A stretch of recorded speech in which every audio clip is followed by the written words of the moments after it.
What's up everyone? Welcome back to the channel. Guys, this is our 100 Days Commerce Pro series और इस series में हम लोग 100 days में हमारा अकाउंट्स, बिजनेस स्टडीज और इकोनॉमिक्स पूरा करने वाले हैं। अब इस वीक बच्चों हम लोग सेलिब्रेट करने जा रहे हैं 2 business study special day and 2 economics special day. तो इन 4 दिनों में यानी कि आज और कल वेंसडे थर्सडे हम लोग बीएसटी का पोर्शन थोड़ा सा कवर करेंगे एंड अगले 2 दिन यानी फ्राइडे सैटरडे उसके अंदर हम लोग इकोनॉमिक्स का पोर्शन कवर करेंगे एंड मंडे ऑनवर्ड्स हम लोग वापस से अपने रूटीन पे आ जाएंगे। Accountancy, business studies, accountancy, economics वही हमारा चलता रहेगा। तो सर अब हम क्या करने वाले हैं बच्चों, आज की क्लास में 2 वीडियोस आपके पास आएंगी, वही ये 7 बजे और अगली 9 बजे, जिसमें हम ये chapter number 4 business services complete कर देंगे। कल हम चैप्टर नंबर 5 भी कंप्लीट कर देंगे। तो ये 2 दिन में आपके 2 चैप्टर्स खत्म हो जाएंगे। इसी तरीके से इकोनॉमिक्स में मैं जितना भी आपका हाफ ईयरली में माइक्रो का पोर्शन आ रहा है वो इसी वीक में खत्म कर दूंगा और मंडे ऑनवर्ड्स हम लोग स्टैटिस्टिक्स स्टार्ट करेंगे। ठीक है, तो आपका सारा पोर्शन हाफ ईयरली तक का मैं कवर करा दूंगा। अकाउंट्स ऑलरेडी बहुत अच्छा चल रहा है तो आपको कोई भी प्रॉब्लम नहीं आएगी। तो चलिए जल्दी से शुरू करते हैं एंड सेलिब्रेट करते हैं हमारा बिजनेस स्टडीज का ये पर्टिकुलर डे। Let's begin.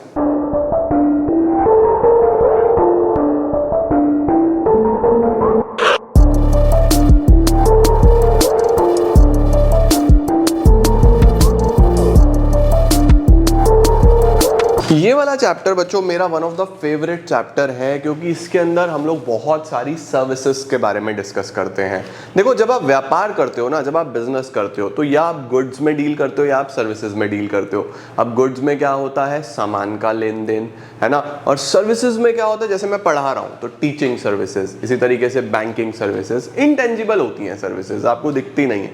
तो हम लोग जब सर्विसेज की बात करते हैं तो वो सारी की सारी चीजें हम इस चैप्टर में पढ़ने वाले हैं। ठीक है, तो सबसे पहले हमारे पास बिजनेस सर्विसेज क्या है। Business services are those services which are used by business enterprises for the conduct of their activities, जैसे कि हमारा वही banking, insurance, transportation, warehousing, communication. तो ये हमारे पास मेनली वही बिजनेस सर्विसेज जो आपने पहले ऑक्सिलरीज में ही पढ़ी हैं वो यहाँ पे हम पढ़ने वाले हैं। सर कितने तरीके की सर्विसेज होती हैं, तो याद करो BITWA, बिटवा, है ना, banking, insurance, transportation, warehousing, advertising. Advertising को यहाँ पे कम्युनिकेशन लिखा गया है बस। तो ध्यान रखना है 5 तरीके की सर्विसेज होती हैं। सबसे पहली बैंकिंग सर्विस। बैंकिंग क्या है, जब आप एक बैंक में जाते हो, अपने पैसे को जमा करते हो, लोन लेते हो, विड्रॉल्स करते हो, बैंक को आप बोलते हो कि मेरी पेमेंट्स कर देना, मेरे पेमेंट्स रिसीव कर लेना, जितनी भी सर्विसेज बैंक आपको देता है उसको हम बैंकिंग सर्विस बोलते हैं। इंश्योरेंस का क्या काम होता है, आपको रिस्क से सिक्योर करना।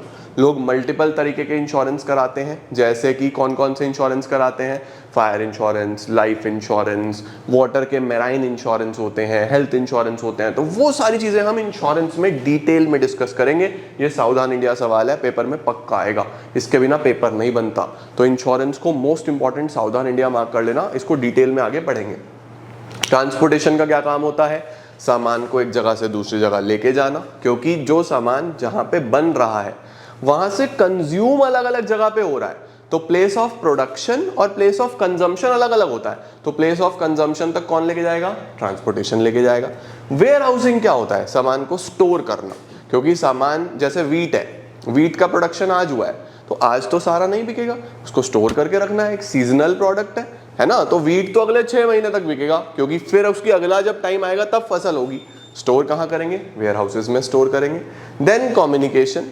व्हाट इज कम्युनिकेशन, कम्युनिकेशन होती है जब हम डिस्कशंस करते हैं, जब हम बातचीत करते हैं, जब हम अपनी बात को रखते हैं, बिजनेस डीलिंग्स करते हैं, आपस में डिस्कशंस करते हैं, आइडियाज, थॉट्स, मैसेज शेयर करते हैं, उसको हम कम्युनिकेशन बोलते हैं। कम्युनिकेशन के थ्रू ही एडवर्टीजमेंट होता है, मार्केटिंग होती है। तो ये सब हम कम्युनिकेशन में पढ़ते हैं। ठीक हो गया बच्चों, तो 5 तरीके की services, banking, insurance, transportation, warehousing, communication, जो हम पढ़ने वाले हैं। नेक्स्ट क्या आ रहा है, शुरुआत करेंगे बच्चों बैंकिंग के साथ।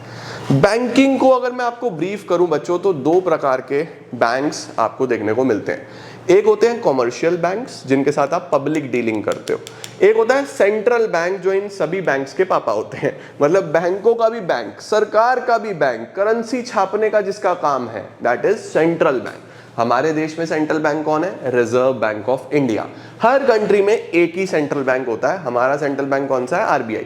अब जिन बैंक्स के साथ हम डील करते हैं बच्चों, वो प्राइवेट सेक्टर के हो सकते हैं, पब्लिक सेक्टर के हो सकते हैं। पब्लिक सेक्टर के पीएनबी, एसबीआई, है ना, ये सब। प्राइवेट सेक्टर के एचडीएफसी, आईसीआईसीआई, बहुत सारे आप प्राइवेट बैंक्स देखते हो। तो इनका काम क्या है? एक्सेप्टिंग डिपॉजिट्स, आप पैसा जमा करोगे, एक्सेप्ट करेंगे।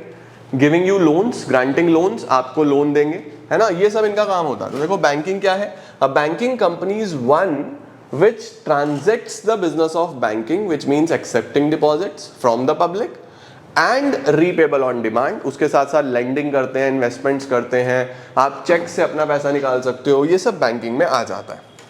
अब कितने तरीके के बैंक अकाउंट्स हो सकते हैं बच्चों, ये बहुत इंपॉर्टेंट है, ये आपको पता होना चाहिए। देखो सबसे पहले आ रहा है saving account deposit. Saving deposit क्या होता है? What is SD?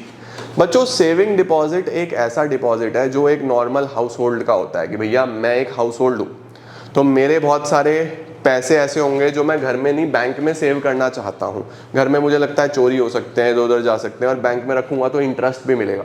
तो मैं बैंक में जाके एक सेविंग अकाउंट खुलवा सकता हूँ जिसके अंदर मैं अपने सारे पैसे रख सकता हूँ। उसको क्या बोलूंगा? Saving deposit. करंट डिपॉजिट किसका होता है? करंट डिपॉजिट होता है बच्चों बिजनेसमैन का। इसमें क्या होता है? आप जितनी बार चाहे जमा करो, जितनी बार चाहे विड्रॉ करो, कोई रेस्ट्रिक्शन नहीं है। सेविंग में रेस्ट्रिक्शंस होती हैं, जैसे आज अगर आपको एटीएम से पैसा निकालना है सेविंग अकाउंट में से, तो 40,000 या 50,000 ही निकल सकता है एक दिन में, उससे ज़्यादा नहीं निकलता, रेस्ट्रिक्शंस है। तो ये सेविंग डिपॉजिट में है। करंट में आप जब चाहो जितना चाहो उतना निकाल सकते हो, बिजनेसमैन का अकाउंट है ये, है ना। तो करंट अकाउंट किसका अकाउंट होता है? बिजनेसमैन का अकाउंट होता है। तीसरा होता है रेकरिंग डिपॉजिट। रेकरिंग डिपॉजिट बच्चों आपकी सेविंग्स के लिए होता है कि आपका पैसा जुड़ जाए। अब देखो इसमें मैं आपको दोनों में फर्क बताता हूं। सेविंग तो क्या होता है? सेविंग होता है कि आपका जब मन करे, जितना मन करे, अपना पैसा बैंक में जमा कर दो। भैया इस महीने मेरे पास 500 बचे, जमा कर दिए। अगले महीने 200 बचे, जमा कर दिए। अगले महीने कुछ नहीं बचा, छोड़ दिया। अगले महीने फिर कुछ नहीं बचा, छोड़ दिया। फिर अगले महीने 1000 बच गए, जमा कर दिए। कभी भी कुछ भी कितना भी मैं जमा कर रहा हूँ, सेविंग। रेकरिंग में क्या होता है? रेकरिंग में बच्चों हम एक फिक्स्ड अमाउंट ले लेते हैं। फिक्स्ड अमाउंट जैसे मैंने बैंक को बोला कि भैया मेरी आरडी कर दो 500 रुपये पर मंथ की। तो इस 500 रुपये पर मंथ में क्या होगा? बैंक क्या करेगा? बैंक यहाँ पे मेरा पैसा रेकरिंग डिपॉजिट में डाल देगा। रेकरिंग डिपॉजिट में क्या चलता है कि भैया मैंने अपना पैसा रखा, हर महीने मेरे खाते में से 500 रुपये काट लिया करो और इस अकाउंट में डाल दिया करो।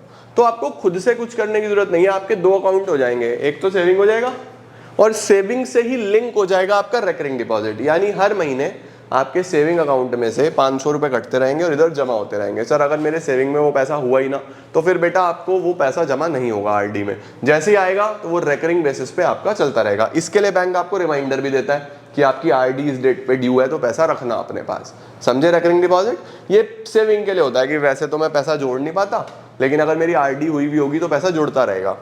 एफडी क्या होता है? Fix deposit. जब आप एक फिक्स टाइम के लिए पैसा जमा करा देते हो। फॉर एग्जाम्पल चिंटू है, चिंटू ने बोला कि भैया मैं अभी अपने पापा को बोला कि मैं अभी 8th में हूँ, तो 9, 10th, 11th, 12th 4 साल के बाद मैं जब कॉलेज जाऊँगा तो वहाँ पे ज़्यादा पैसों की ज़रूरत पड़ेगी, प्लीज़ आप जोड़ के रखो।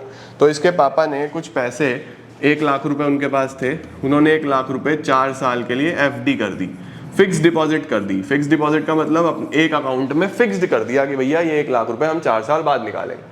एफडी पे बहुत अच्छा इंटरेस्ट मिलता है, इससे भी ज़्यादा, इससे भी ज़्यादा। करंट अकाउंट पे तो इंटरेस्ट होता ही नहीं है, इस पे इंटरेस्ट नहीं होता। क्यों नहीं होता? क्योंकि इसमें अनलिमिटेड ट्रांजैक्शन का ऑप्शन है आपके पास, है ना। एफडी पे हाईएस्ट इंटरेस्ट होता है। फिर आता है मल्टीपल ऑप्शन डिपॉजिट। सर ये मल्टीपल ऑप्शन डिपॉजिट क्या है? देखो मल्टीपल ऑप्शन डिपॉजिट ना कॉम्बिनेशन है सेविंग का और फिक्स्ड का। सर सेविंग का और फिक्स्ड का कैसे कॉम्बिनेशन है? देखो इसमें हम लोग ये बोलते हैं कि भैया मेरे अकाउंट में एक लिमिट बना लो। अब मैंने अपनी लिमिट बनाई, लेट सपोज 1 लाख रुपए कि 1 लाख तक मेरे खाते में होने चाहिए। जितना भी पैसा कभी 1 लाख से ऊपर जाए तो आप वो एफडी में डाल देना, ठीक है। तो सेविंग की लिमिट मैंने कितनी बनाई? 1 लाख। अब जैसे सपोज मेरे बैंक में किसी दिन 1,10,000 हो गए, तो ये 10,000 यहाँ से निकाल के कहाँ डाल देगा? एफडी में डाल देगा। तो देखो सेविंग और फिक्स डिपॉजिट का कॉम्बिनेशन हो गया नहीं हो गया? अगले महीने मेरे अकाउंट में फिर 1,05,000 हो गए, तो वो 5,000 निकाल के यहाँ डाल देगा। तो जब भी 1 लाख से ऊपर मेरा बैलेंस जाएगा वो पैसा मेरा फिक्स डिपॉजिट में सेव होता रहेगा फ्यूचर यूज के लिए। इसको हम बोलते हैं मल्टीपल ऑप्शन डिपॉजिट। तो कौन कौन से डिपॉजिट्स हो गए? Saving deposits, current deposits, recurring deposits, fix deposit, multiple option deposits. ठीक है बच्चों, अब यहाँ पे आपके पास इनकी डेफिनेशन लिखी हुई है, देखो। सेविंग डिपॉजिट कौन सा है? जब आप स्मॉल सेविंग्स करते हो, इंटरेस्ट नॉमिनल रेट पे मिलता है। करंट कौन सा होता है? जहां पे आप जितना चाहो उतनी ट्रांजैक्शंस कर सकते हो, इस पे कोई इंटरेस्ट नहीं होता। ठीक है। रेकरिंग डिपॉजिट कौन सा होता है? जिसके अंदर आप रेकरिंग बेसिस पे एक फिक्स्ड अमाउंट जमा कर सकते हो। अब इसका जो इंटरेस्ट होता है वो सेविंग से थोड़ा ज़्यादा होता है।